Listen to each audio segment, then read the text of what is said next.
É um gatão peixe bom aqui. Tá saindo. Ele é grande, Léo? Nossa senhora. Monstro. Que tá, Leozão? Ali, ó. Você viu ele, Léo? Calma. Tá grande demais. Calma, você tá com uma vara boa. Calma aí, velho. Não tô vendo. Foi pro pau, olha. Saiu?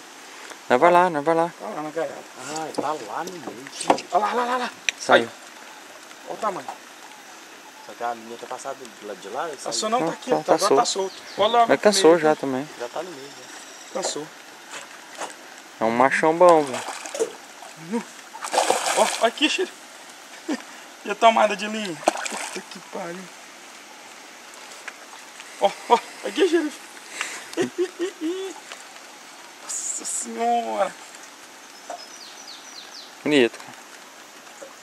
Olha. Rapaz. Não pensou nada.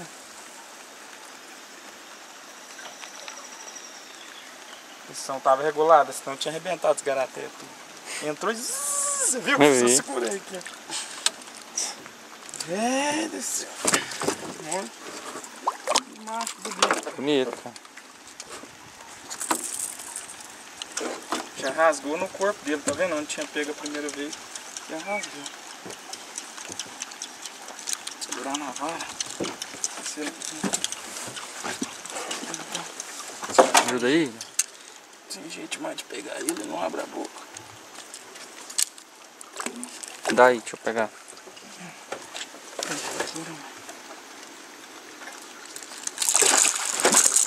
Nossa senhora, Léo, aqui. Bonito. O tamanho desse peixe.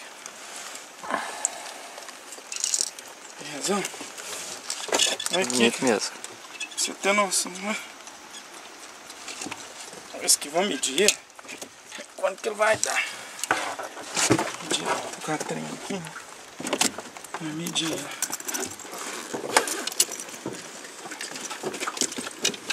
Caramba.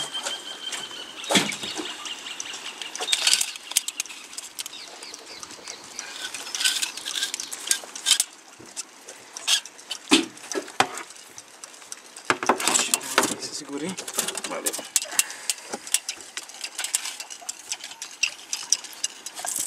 $62 centímetros. É, grande. Que isso? Nossa senhora.